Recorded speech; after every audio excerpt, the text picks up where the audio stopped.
또 근처에 네.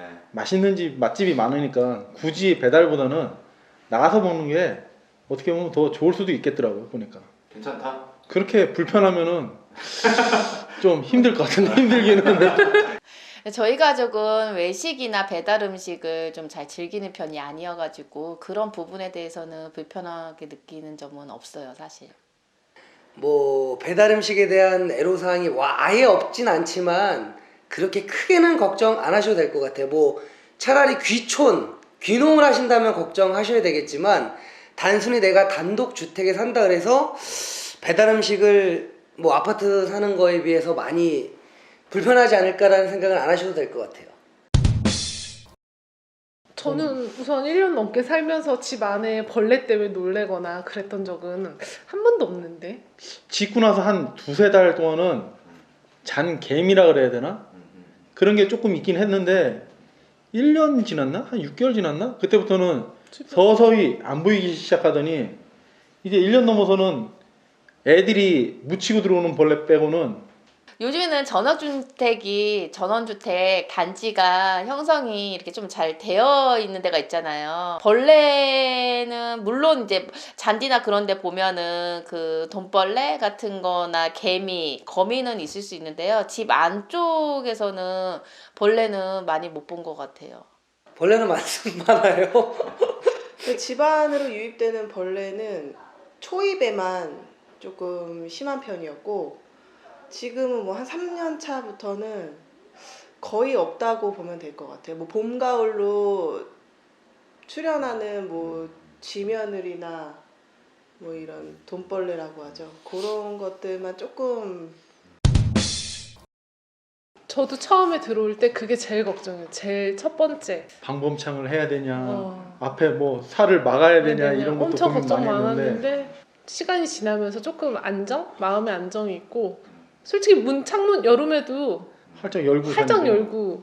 그거는 동네마다 좀 맞아요. 다를 수도 다를 있겠는 것 것 같은데 저희가 사는 데는 진짜 치안 걱정하면서 살아본 적은 없는 것 같아요. 여기 살면서는. 어렵게 뭐 그렇게 막 공포, 불안하게 생각 안 해도 오히려 마음이 더 편한 것 같은데요. 이렇게 다 이렇게 전원주택처럼 이렇게 좀 트여져 있는 데는 오히려 안 와요. 네, 저는 처음에는 많이 있었어요. 아이들을 데리고 있고 남편이 좀 늦게 퇴근을 하는 상태여서 밤 10시, 11시까지 혼자 있다 보니까 누군가가 마음 먹고 저의 그 집에 침입을 하겠다 하면은 당연히 주택이 불리하다고 생각은 하는데 대신에 이게 옆집 그리고 앞에 그 전부 다 오픈된 공간에 집이 있다 보니까 아무래도 좀 이웃사촌 믿고 가는 또 경향이 좀 있어요. 아파트 같은 거 대비해서. 그래도 그 경비 문제 때문에 이 주택에 살고 안 살고를 결정할 정도로 그 치안 문제가 큰 문제는 아니라고 봅니다. 아 그래요? 저희 이번 달 그러니까 어제 모바일 청구서 온 거 보니까 11월 말부터 12월 말까지 10만 한 3천 원 나왔더라고요. 도시가스비가.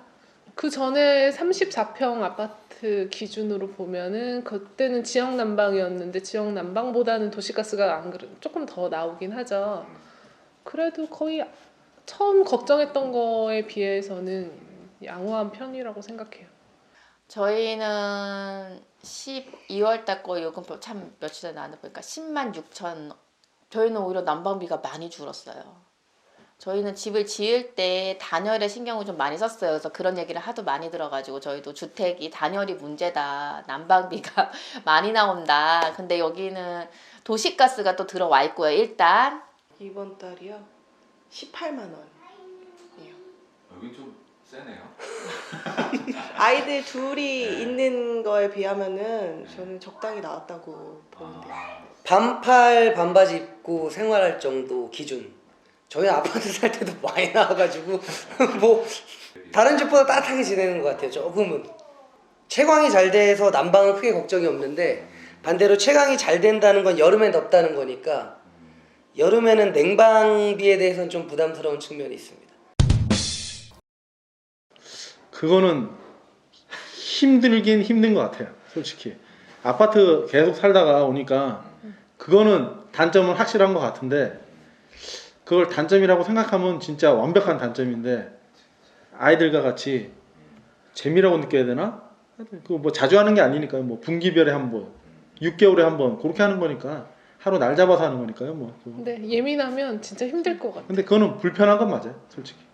한 달 정도 신경을 좀 안 쓰면은 아무래도 조금 잡초도 많이 자라겠고 낙엽도 쌓이고 테라스에도 먼지도 많이 쌓이고 그러겠죠. 근데 그거는 조금 신경 써서 내 집이니까 내 집이니까 쓰고 닦고 하는 정도는 그 정도의 수고로움은 저는 당연하다고 생각합니다. 그래서 재밌어요. 근데 하다 보면은 아이랑 같이 마당에서 잡초도 같이 뽑고 저는 그래서 애초에 공사를 할 때 잔디를 최소화하고 콩자갈. 자갈을 까는 방식으로 해서 여름에는 여름에 장마 때 비 많이 오고 하면은 정말 사춘기 애들 키 자라는 거 정도로 자라긴 하는 것 같아요. 아니요 그렇게 부담이 되지는 않아요. 그거를 뭐 매일매일 뽑아야 된다거나 뭐 며칠에 한 번씩 뽑는다기보다는 그냥 한 달에 한 2-3번 정도.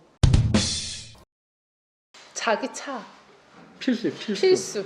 기반 시설도 이제 뭐 택지지구나 이런 데는 기반 시설이 어느 정도 신도시랑 같이 이용할 수 있으니까 편한데 아이가 어리면은 스트레스를 많이 받을 수 있는데 저희 같은 경우는 애들이 그래도 고학년이다 보니까 초등학교 치고는 그렇게 잔병치레가 많지가 않으니까 한 뭐 5살에서 한 7살 사이? 그때는 아니 뭐 병원이 그때는 병원이 꼭 필요하니까 또 그러면은 불편함이 생길 수는 있을 거예요 아마. 그게 가장 큰 저는 벌레 뭐 이런 것보다 더 큰 단점은 이제 대중교통? 아무래도 서울이나 다른 아파트 대단지하고 비교를 하면은 대중교통이 조금은 약합니다. 예, 솔직히 약해요. 그래서 자차로 많이들 움직이긴 하시는데요. 아무래도 병원은 이제 조금 나가야지 되지만 그래도 주택 근처에 요즘에는 그래도 편의시설이 완전 없진 않아요. 그래서 편의점이나 상가 같은 거는 그래도 조금 있기 때문에 그런 부분은 크게 불편하게 안 느끼셔도 될 것 같아요. 자동차는 꼭 있어야 된다고 생각합니다. 근데 요즘에는 보면은 꼭 여기뿐만 아니라 서울에 아파트에 살아도 내 아이 픽업할 때나 뭐 할 때 다 차로 많이들 다니는 것 같은데. 뭐 그렇다고 1시간, 2시간 걸리는 게 아니기 때문에 차는 필수입니다. 예. 지금 저희 집 위치가 여기 제가 살고 있는 지역의 시내에서 크게 벗어나지 않았음에도 불구하고 자동차는 필수라고 생각해요. 자동차를 타고 20분 안에 거리에 위치를 한다면 크게 스트레스 받을 일이 없을 것 같아요. 학구열 높은 집이 전원주택 사는 건 아니죠. 처음부터. 어떻게 보면 뭐 금액적으로 여유 있으신 분들은 인프라도 다 돼 있는데 그쪽을 가시면 전원도 되고 학구열도 되고 학교도 가깝고 아마 다 되실 거예요 아마. 근데 웬만한 지역은 그렇게 다 안 되니까 초등학교는 근처에 있어도 중학교나 고등학교는 먼 데가 대부분이니까요 실질적으로. 그러니까 학원도 실질적으로 학원이 제일 큰 문제긴 한데 진짜 뭐 굳이 그렇게 서울 대치도 안 보낼 거면 마음을 좀 놓고 사시는 게.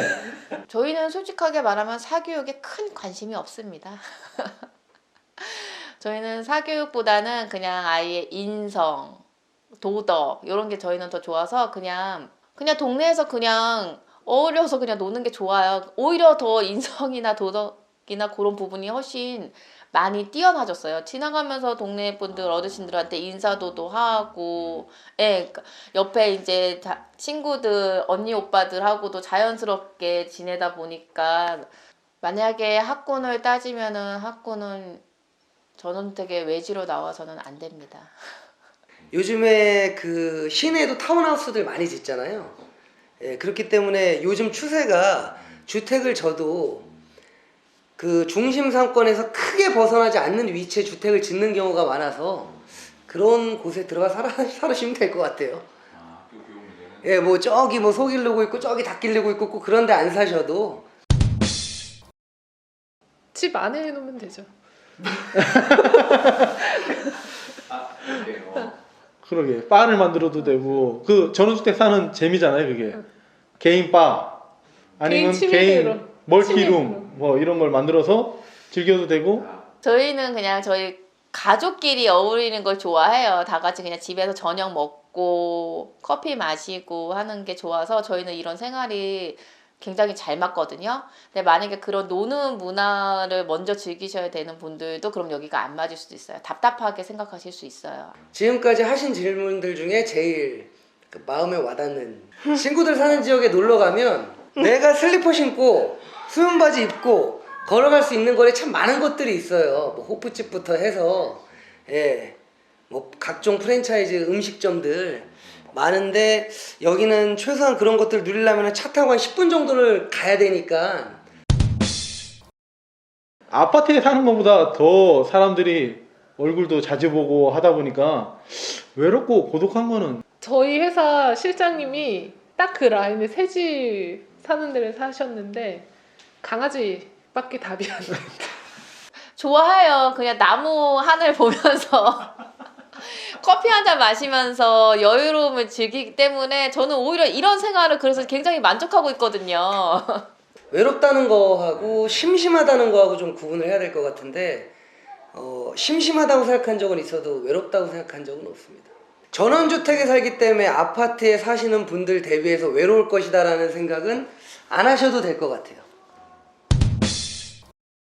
어디나 다 똑같은 것 같아요. 저는 인간관계에서 네, 맞아요. 어쩔 수 없는 그래도 아파트도 엘리베이터를 탈 때 부딪히고 뭐 그러잖아요. 어떻게 보면 문 열을 때 놀이터에서도 놀이터에서도 만나고. 만날 수 있고. 근데 여기는 어떻게 보면 개인 주택이 더 안 보려면 안 볼 수 있는 것 같아요, 진짜. 문을 닫아 걸면은 서로 진짜 아예 그냥 안 볼 수도 있으니까 이거는 뭐 아니 굳이 얼굴을 다 보진 않아요. 다 집집마다 다 개인 생활이 있기 때문에 그렇게 뭐 맨날 아침 저녁으로 마주치고 그럴 일은 그렇게 많지가 않아요. 솔직히 다들 시간대가 조금씩 생활하는 다르기 때문에 그런 부분에 대해서는 생각을 깊게 안 해봐서 저는 잘 모르겠어요. 모르겠는데 지금 저희 같은 경우는 그래도 다행히 저희 이제 옆집이나 주변 분들이 보면은 저하고 나이대가 이렇게 비슷해서 오히려 어울려 놀고 어울려 지내다 보니까 저는 좋거든요. 아니요, 그렇게 지금까지 한 번도 5년 넘게 살면서 한 번도 부딪혀 본 적이 없어서 오히려 애초에 주택을 염두에 두고 이사 오시거나 또 새로 집을 지으시는 분들이 어느 정도는 주택 생활에 대한 로망을 가지고 아파트에서 뭐 느끼지 못했던 이웃 사촌 간의 정이라든지 그런 생각을 갖고 오시기 때문에 애초에 다 조심을 좀 알아서 조심하시는 것 같아요. 피해 안 주려고 하고 눈이라도 오면은 먼저 나가서 쓸고 그런 부분들이 좀 있는 것 같아서 오히려 더 그런 면에서는 아파트보다 나은 것 같아요. 예전부터 다들 그 얘기했죠. 집을 사려고 하지 말고 살려고 하라고. 전원주택은 살고자 하는 사람이 와야지 단기적으로 짓고 빠지고 업자가 아닌 다음에야 힘들 것 같아요, 그런 거는. 네. 저희는 솔직히 처음에 투자 목적, 뭐 나중에 매매 목적 이런 걸로 들어오질 않았어요. 저희가 딱 그냥 저희 가족끼리 편안하고 안락하게 살 수 있는 그런 집이 우선순위였거든요. 그래서 저희는 평생 그냥 살 생각으로만 해서 집을 아예 지었기 때문에 그런 부분은 생각을 크게 안 했습니다. 근데 만약에 투자다 매매다 하시면은 솔직히 전원주택보다는 아파트나 다른 거를 하셔야 되지 않을까요? 토지 지가 상승은 당연히 뭐 1년, 5년, 10년이 지나면 이루어지겠지만은 이 건물에 대한 거는 점점점 값어치가 떨어지고 아파트 대비해가지고 재산적인 뭐 시세 차익 같은 거 노리기에는 뭐 훨씬 떨어지는 거는 맞는 것 같아요. 근데 좀 배 아프지 않아요? 그분들이 얻는 시세 차익, 근데 그것도 그분들이 얻는 시세 차익도 그냥 얻는 게 아니라 차익이라는 거는 그 리스크를 감수하고 어쨌든 투자들을 하시는 거고 그 아파트가 주택보다는 뭐 아파트가 자기 몸에 맞아서 편하신 분들도 있겠지만 이런 거 층간소음 다 감안해나면서 억지로 사시는 분들도 많잖아요. 저희는 그 시세 차익이 없는 대신에 그분들이 누리지 못하는 뭐 자유라든지 뭐 어린 애들한테 뭐 뛰지 말라는 말 하지 않고 마음껏 뛰어 소리 질러도 돼. 그걸 바꾼다고 생각해요. 그냥 10년 20년 동안 바꾼다. 주차 고민 없고 우선 저희 집 기준으로 주차 고민 없고 밤늦게 새벽에 집안일 해도 눈치 하나 안 보이고 내 마음대로 세탁기 내 맘대로 돌릴 수 있고. 내 원하는 시간에 집안일을 해도 되고. 애들 혼낼 때 창문만 닫으면 되고. 부부싸움 할 때도 문만 걸어 잠그면 되고. 층간 소음 걱정 하나도 없고. 애들이 뛰어도 상관없고. 아이들한테 정말 그러니까 아파트에서 살면 쓸데없는 잔소리라 그러죠. 뒤꿈치 들어라, 시끄럽다 이런 말 할 조용히 필요가 해라, 없죠. 그 적당히 해라 막 어. 하루에도 한 수십 번, 수백 번은 해야 될 그런 말들이 아예 사라지니까 내 삶에 우선순위가 있잖아요. 그걸 먼저 생각을 해보셔야 될 것 같아요. 내 가족의 라이프 스타일도 생각을 좀 해보시고, 그래서 거기에 먼저 초점을 맞춰놓고 생각을 해보시면은 아파트하고의 다른 점은 제일 중요한 게 층간소음이고요. 이웃이나 그렇게 어울려서 지내는 게 좋으신 분들한테도 추천해주고 싶고, 그리고 이제 직업적으로 봤을 때도 나의 그런 작업실이나 뭐 그런 게 필요하신 분들한테도 추천해드리고 싶고. 100% 아파트나 뭐 빌라 대비 전원주택이 좋다라는 말은 솔직히 말도 안 되는 말이고요. 각각에도 장단점이 있는데 저는 개인적으로는 주택의 장점이 더 크다고 봅니다. 그리고 제일 큰 장점이 뭐 스트레스 받지 말고 살아야 되는데 인생 짧은데 그냥 그런 부분에 대해서 더 자유롭고 그게 좋은 것 같아요. 그만 해도 충분한 가치가 있는 것 같아요. 95점? 1년 반을 살았어. 저도 95점. 오. 그 5점은 난 버스. 잡초. 난 버스. 잡초. 95점이요. 어디 큰 마트나 큰 병원 갈 때는 자차로 가야 되는 그 부분이랑, 그 다음에 조금 부지런해야 돼요. 88점. 88점. 저도 비슷해요. 85점 정도. 유지보수에 대한 아주 약간의 귀찮음하고요. 병원이나 뭐 이런 편의시설을 이제 차를 타고 이동을 해야 된다는 점.